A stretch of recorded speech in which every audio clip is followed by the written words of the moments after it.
You are listening to a Sustainable World Radio podcast. Sustainable World Radio brings you in-depth interviews, news, and commentary about positive solutions to environmental challenges.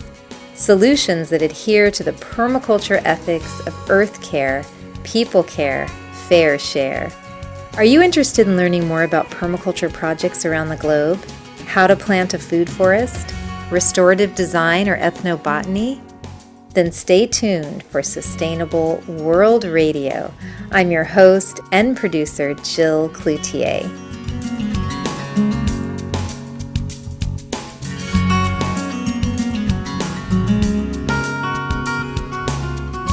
My guest today is Irina Stoenescu, a food researcher and consultant.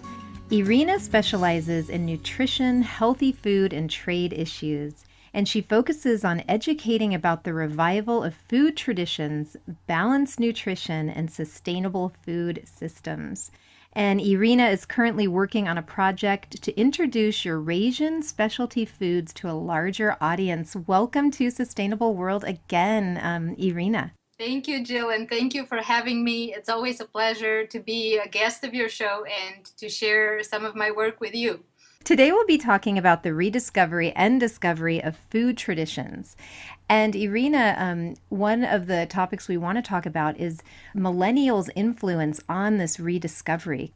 Let me first start with a definition of millennials. Maybe some of our listeners aren't necessarily familiarized with the term. I know I wasn't until about 2 years ago. And that's funny because that's my generation. That's my own generation. We would say people up to 35 years of age. Dang, I missed it. No. I'm barely making it.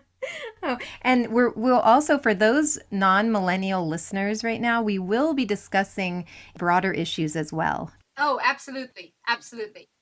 When you're talking about the rediscovery of food traditions, can you give us an example of that? And then we'll just dive right into this topic.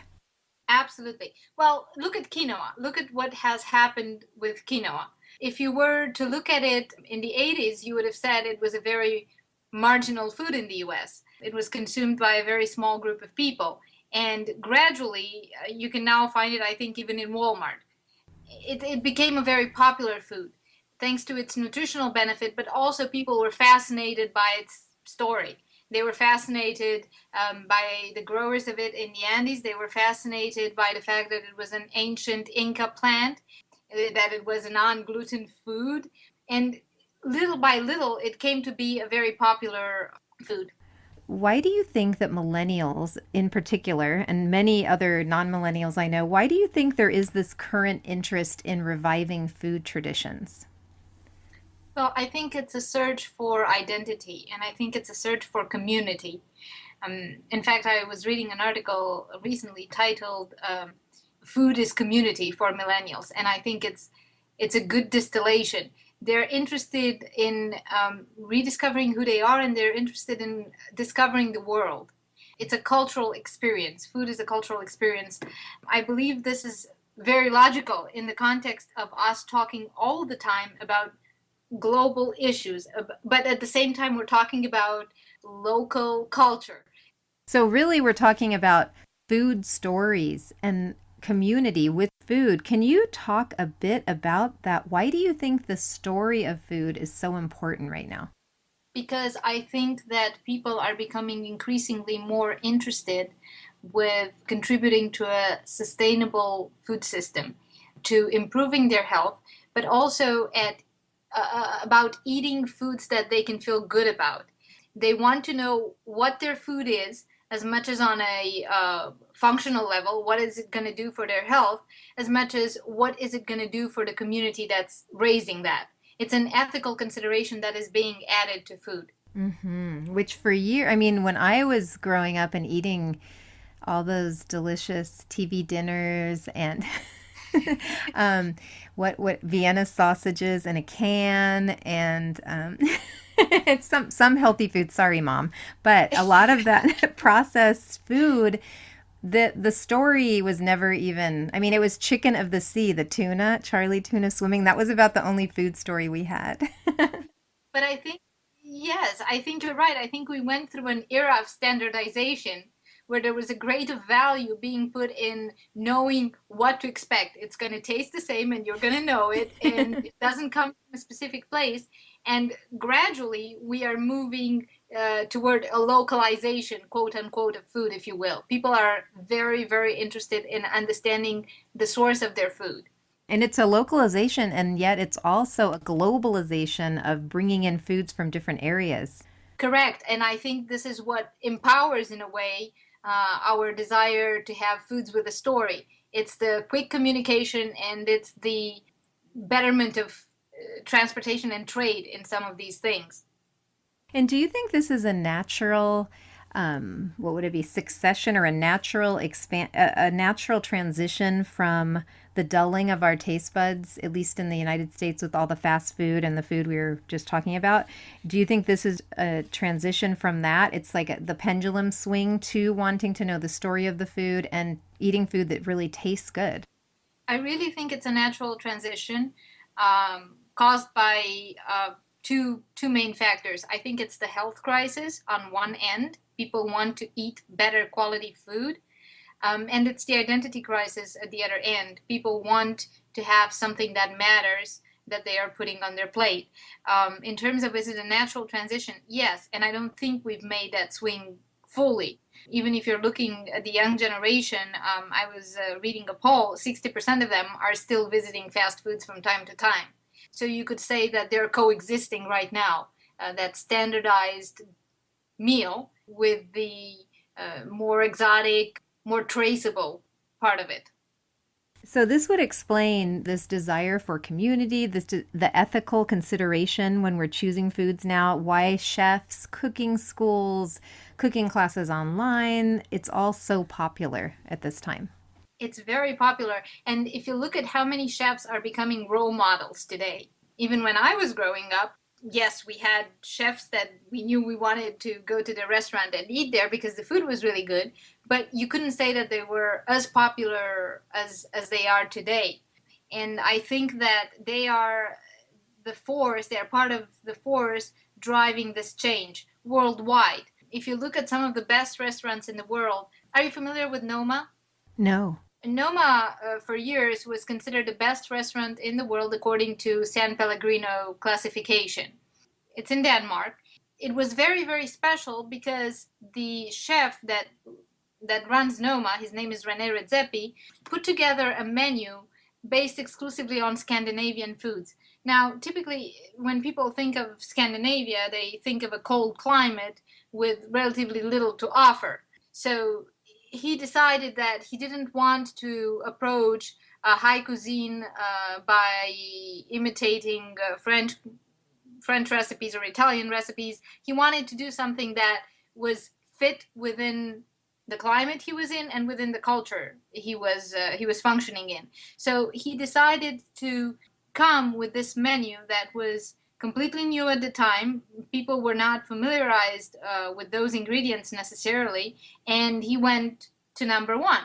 So a lot of people have taken him as a guru of local foods. Mm-hmm.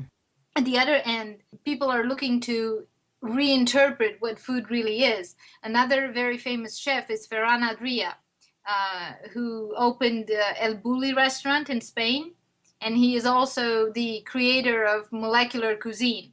Now, molecular cuisine can seem a little bit like a pretentious term. It is really an invitation for us to rethink what we know about how food should look like and what it should taste like. He's famous for taking solids and transforming them into liquids or gelatines. So you're looking at a carrot that's like a foam, and you wouldn't expect that on your plate at all. It's a taste sensation. So it's an invitation to reconsider standards and cliches. And El Bulli now is doing something interesting. He's founding El Bulli Foundation. It's already started. It's in the process. And he came with the idea of doing a Bullipedia, of course, inspired by Wikipedia. And this is supposed to be a collection of knowledge from all around the world, tracing the origin of the plants that we today consume, studying their wild relative, looking at their lineage. So he's looking at inspiration now from much beyond Spain. He's doing a global project. Wow, that sounds so interesting. And speaking of Noma, the other restaurant that I told you about, the Scandinavian cuisine, what is interesting is that now René Redzepi, the chef who's running it, is completely closing his restaurant in Denmark, although it is still number one. And he's transitioning to Australia. He's now been looking at Australian foods, and he's opening a new restaurant starting 2016 based on foods there. So I find it quite interesting. It's a constant pressure on these chefs to remain creative. They're getting so much press now. I could see that the pressure is on not only to cook, but also to be in the forefront. Oh, absolutely. Speaking of creativity, just as a fun fact, Ferran Adria, the chef from Melbourne, was receiving somewhere between 80,000 and 100,000 euro for a talk on creativity. How's that for a source of income? Oh my goodness. Well, there you go, chefs. Any aspiring chefs out there? So, Irina, if you could talk a bit about how chefs and cooks and chefs are really impacting popular culture, can you share with us a bit about some of the things they're doing? You've already shared some, and just tell us more about this. It's really interesting. Well, one aspect that fascinates me is how does this creativity that we're seeing at the first year of chefs trickles down to the general public. The two names that I gave you, okay, they're icons of the culinary world right now. Their restaurants are extremely exclusive and price prohibitive, so you might wonder why I even came up with that. Well, they are the pioneers. They are the people that we look at for inspiration. But what I've noticed is that people look at them and they emulate what they do. So quickly we see second-tier chefs trying to take some of those ingredients and work with them.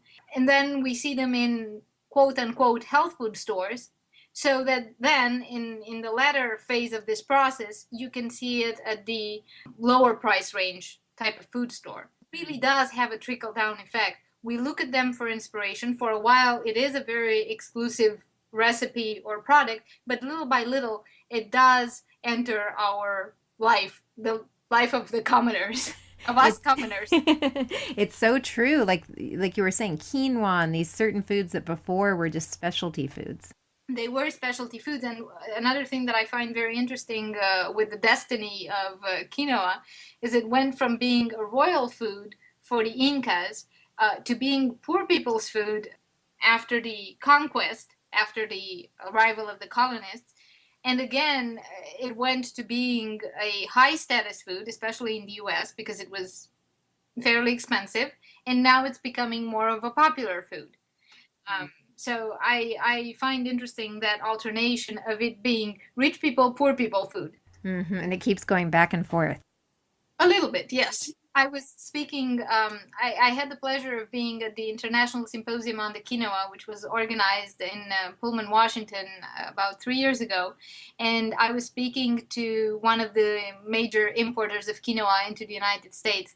He's of Bolivian descent, and he was telling me that growing up, his father didn't eat quinoa. They weren't eating it at their daily meals because it wasn't considered an urban food. What was so funny to him is that now he's selling it as a luxury food. It has changed perceptions in the United States, but it has also changed perception in many of the countries of origin, in the Andean countries, in Bolivia, Ecuador. They're now looking at it differently. It's already a fancy, it's an aspirational food. I read a story a couple of years ago about how many Bolivians now can't afford quinoa. Do you know anything about that, where it's become such an item in the States? Yes, and I've heard this from various people. I can only tell you what I've been recounted, and I actually spoke to a group of Bolivian farmers who were part of the same conference that I was mentioning to you earlier. What they told me is that they've set their community in such a way that they keep a certain percentage for their own consumption every year. They are self-imposing that rule just so that they can eat it. I think the misperception comes from the fact that the prices have gone up because they are exporting it. the prices on the general market, but the farmers who are raising it, of course, are still consuming it. And also, I think that we are going to see a drop in prices on quinoa at world level because there are many other countries who are becoming more and more interested in cultivating it. At the same conference, I've heard people from the United States and Canada and Australia trying to plant large tracts of land with quinoa. Are prices high for the Bolivian consumer? Yes. Are the Bolivian farmers prohibited from consuming their own product? No. And one of the other things that was fascinating about the farmers I was speaking to is they said that their life has been transformed by this surge in interest for quinoa. So they now have a lot more disposable income. And one of the things that they've decided is that they were not going to use that for what is perceived as material development necessarily, but for a fulfilling life. That is how I would translate that from Spanish to English. They wanted to use their newly acquired income to attain a fulfilling life. So they were building some things, they were building schools, they were improving their sanitation, but at the same time, they weren't focused on earning huge amounts of money just to have money. They were regarding that in a very unique way. So it's actually had a beneficial impact. At least in that particular community that I came in contact with, yes. And that really brings me to that idea of, does becoming such a popular superfood or like in style food, I know quinoa, because I was eating quinoa for years and years and years, and people are like, what is that word? Quinoa? What the heck is it? And now it's just so popular. And does that strengthen food traditions, or can that have a negative impact on food traditions when something really reaches peak popularity? Well, I think it has a positive impact on food traditions just by the fact that being completely new, you would have to look at how you cook it, right? You don't go to the store and just put it on your plate raw. So you have to look at how the Bolivians are using it. Or yes, so to answer your question about whether or not it has a positive impact on tradition, I think that when you are introduced to a new food, you automatically look at the culinary traditions that accompany it. Mm-hmm. You are not that familiar with how you cook it.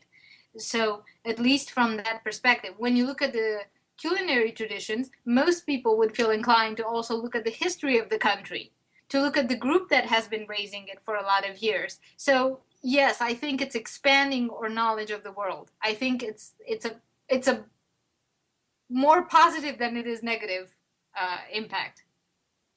Irina, do you think this would have been possible without the connectedness of the internet? Do you think this revival of food traditions would be possible without the internet?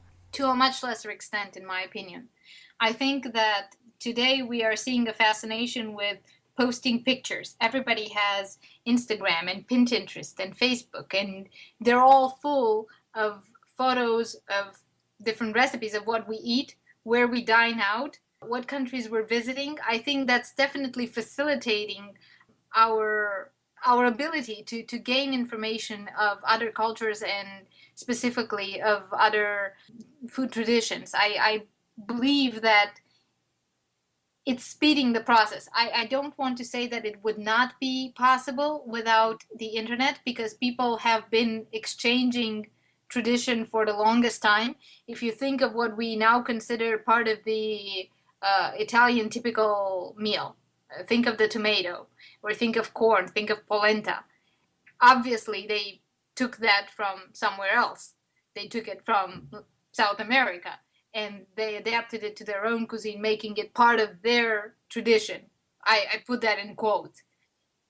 So this borrowing of one plant or one type of food from one part of the world to another has always occurred. I think that what is new is the speed and the extent at which we are able to do that today. So what other impact, what other influence are millennials having on this whole revival of food traditions? I think one of the aspects that is interesting to consider is that they are looking for authenticity. Now, when we talk about their interest in stories and their interest in understanding what ethical impact it has on the community and so on, I think it's easy to derive that they are not able to really control that they're being told a story and they could be naive to a certain extent. But that's not true. We were talking about how influential it is that they are now communicating rapidly and they are accessing the internet and they're posting all these pictures. It's very hard to trick the younger generations anymore.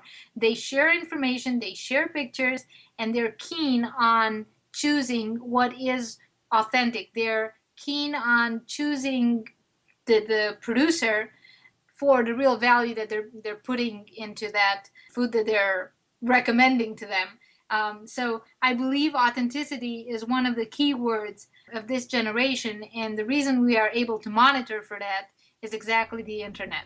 And it really, I would assume this has a major impact on food companies. Oh, yes, they do. They know that they cannot do what they used to call greenwashing, quote unquote.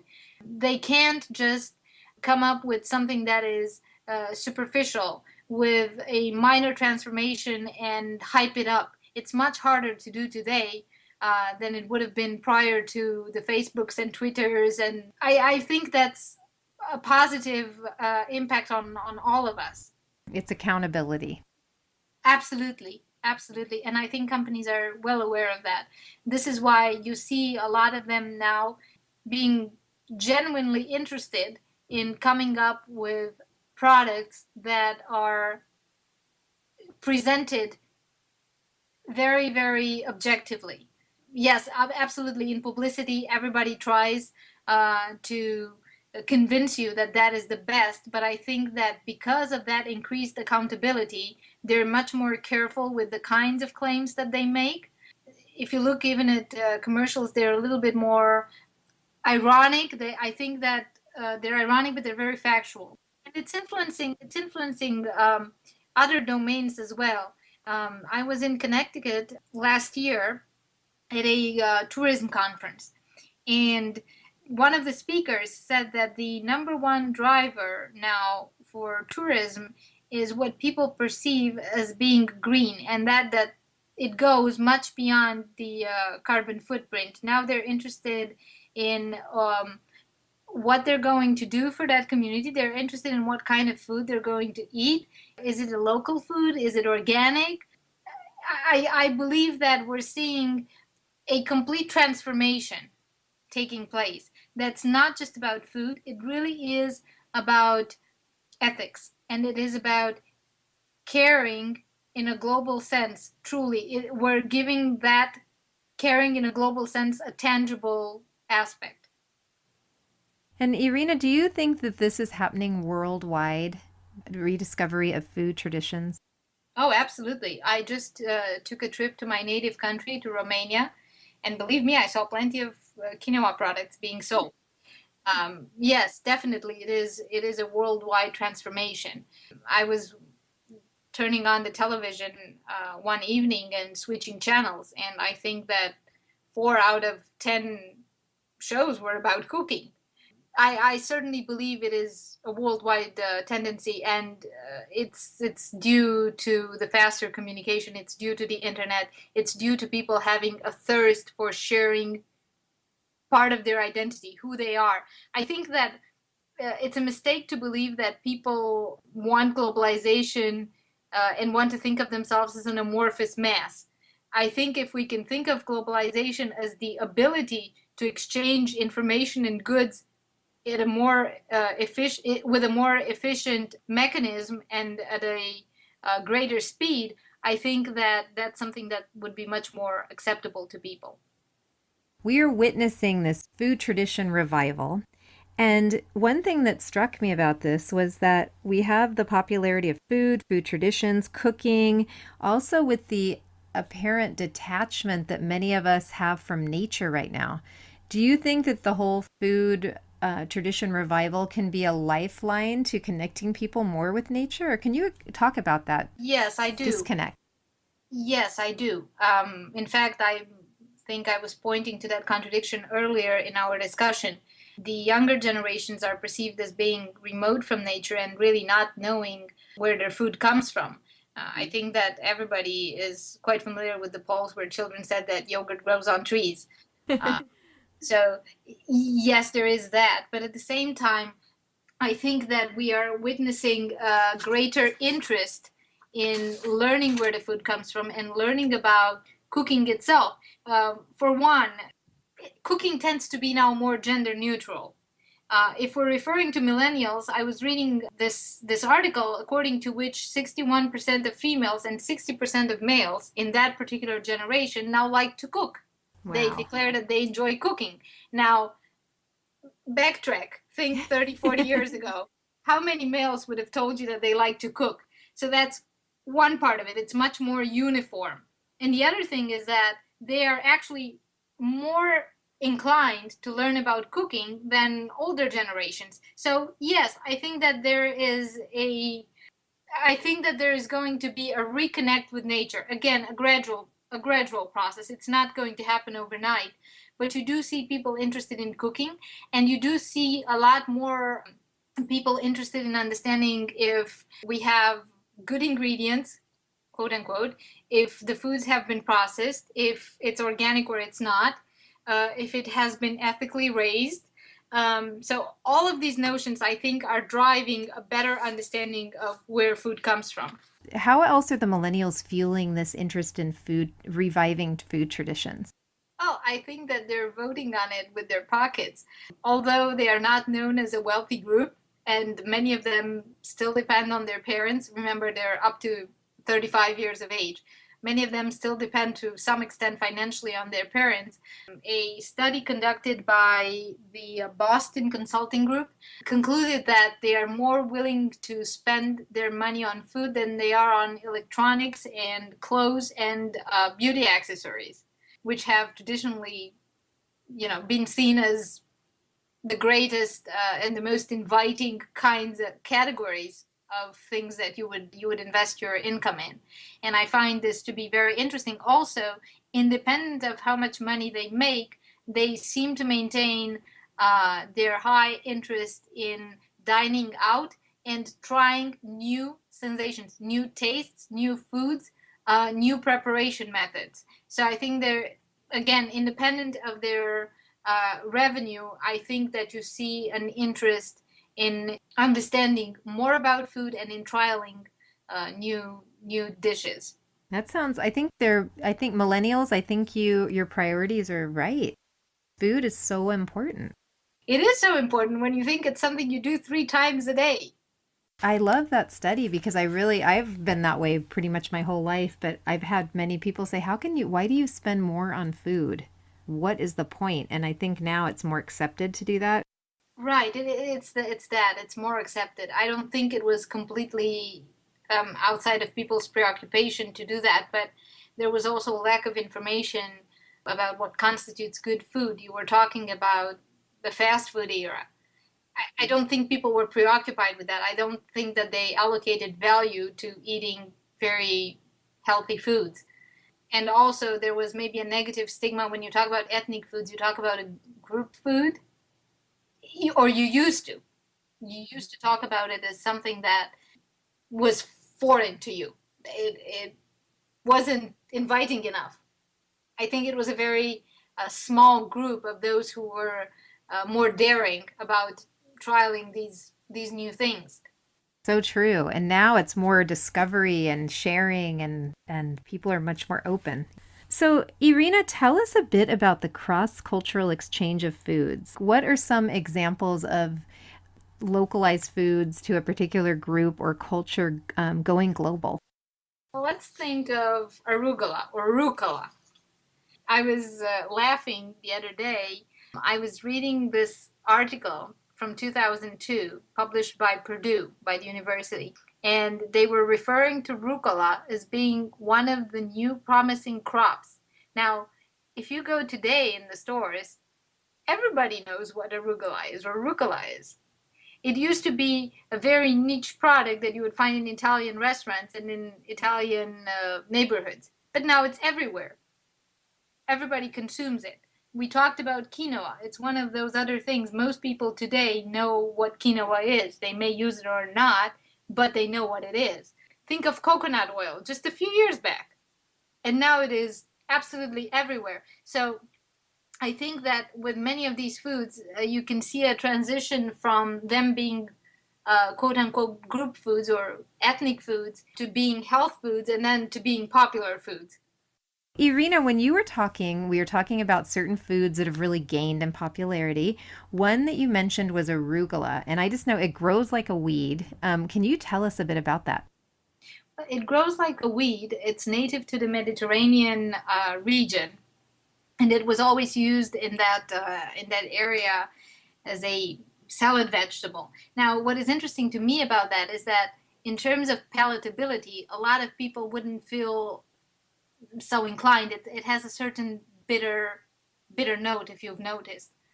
But what I do find fascinating about that is its story. It was considered an aphrodisiac, Hmm.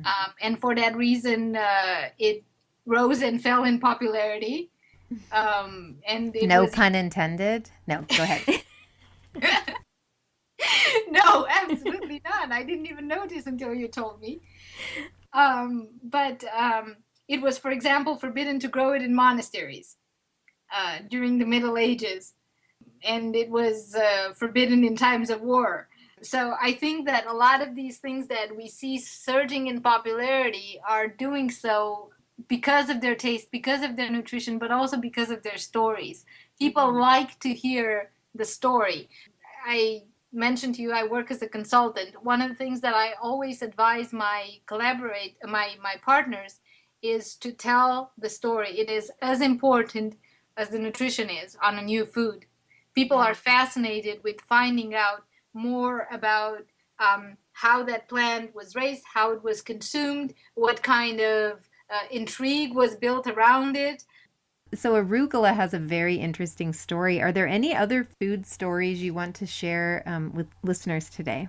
Well, yes, and I would like us to go a little bit more in the direction of what I'm doing right now, because there's one particular plant that has me in awe. I mentioned to you that I am working with the Armenian community. In particular, I'm working with Ruben McCurchin from Isabel Green Farm to introduce some Eurasian foods to the larger audiences in the US. I say to a larger audience because they are present and they are consumed in the Armenian community to some extent, but you are not able to find them easily in other stores outside of the Armenian community. One of the plants that I'm in awe with, as I was telling you, is sea buckthorn, Hypophis rhamnoides by its scientific name. Are you familiar with it?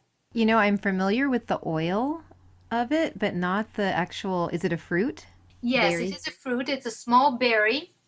It grows on a bush, and it's a very spiny bush. Partially, this is why it's difficult to have it on the market because it's expensive. It's difficult to harvest it. As a funny thing, in Romania, one of the common names is devilish, and that's the reason they call it devilish because of its very brutal thorns. Um, and out of this berry, in Armenia, as well as in other countries in that region, they make juice and they make preserves. It's a little bit astringent if you were to taste it by itself, but in combination with honey or sugar, it is absolutely delicious. And in fact, it was studied for the longest time. To focus on the European space for a little bit, the ancient Greeks were feeding it to racehorses. You mentioned the oil.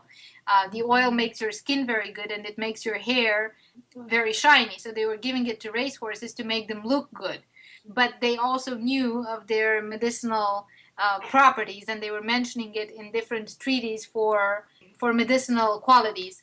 They were giving it in Tibet, they were giving it to mountain dwellers because it allowed their bodies, it's a tonic, it allowed their bodies to be coping with the conditions with altitude easier.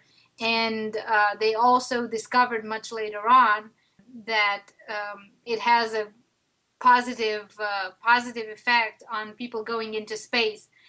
The Russians were using it in their space program. They were feeding it to cosmonauts, which are the Russian equivalents of the American astronauts, because they discovered that it protected them from radiation, from cosmic radiation. Oh, wow. So I don't even know where to start telling you about this plant. One of the things that has me puzzled is that it grows in extremely difficult climates, and it takes temperatures from -40 to 104 Fahrenheit. It's very adaptable, Yeah, it's to put it bulletproof. mildly. How much better than that can you get? It's also very productive. I know in China they planted huge amounts of land with it, and they are using it for food as well as medicinally. I was reading about another case, speaking of the oil that you mentioned. In Romania, there was an accident in the 80s at a chemical plant, and 4 of the workers had extremely severe burns, 3rd and 4th degree burns, and their lives were considered to be in danger. And by conventional medicine, there was not much that they could do to them. So they flew in one of the professors that was studying sea buckthorn, and they applied oil on their wounds. They also made them ingest that oil, and it's not only that they are still living today, and their burns healed in almost a miraculous way, but also their internal lesions seemed to disappear. So yes, I'm completely fascinated with this plant. What a useful plant. Yes, it is, and also nutritionally, it is extremely interesting. It's very high in antioxidants, high in vitamin C content, vitamins B1, B2. It's high in beta-carotenoids, flavonoids, calcium, phosphorus, magnesium. So it's really a vitamin concentrated little berry. Sea buckthorn sounds resilient and just full of vitamins and nutrients. Is there anything else you want to add about this amazing plant? Well, I think I just teased you with it. And when we're ready to put it on the market, I hope that we can meet again via Skype, and I'll give you more details on what we're bringing in. That sounds fabulous. And maybe you can be a guest on the Plant Report. Every Plant Has a Story, my other podcast. I would love to. We can dive deep into the sea buckthorn. That sounds great. And I know there was another plant you mentioned in our email correspondence, which was, I think, is it Cornelian Cherry? Yes, it's Cornelian Cherry. The scientific name is Cornus mass, and if you want to relate it to an American plant, it's a relative of American dogwood. Some people know it here for its ornamental potential. It's also a berry, that bush with a berry, so it's an attractive ornamental. It's been used traditionally by Armenians, by Greeks, by Romans and Persians, and it was very highly esteemed. It has an exotic taste. Now, I wouldn't know how to describe it, so I'd like to quote my friend William Wise Weaver, because I think his description is better than whatever I could give you.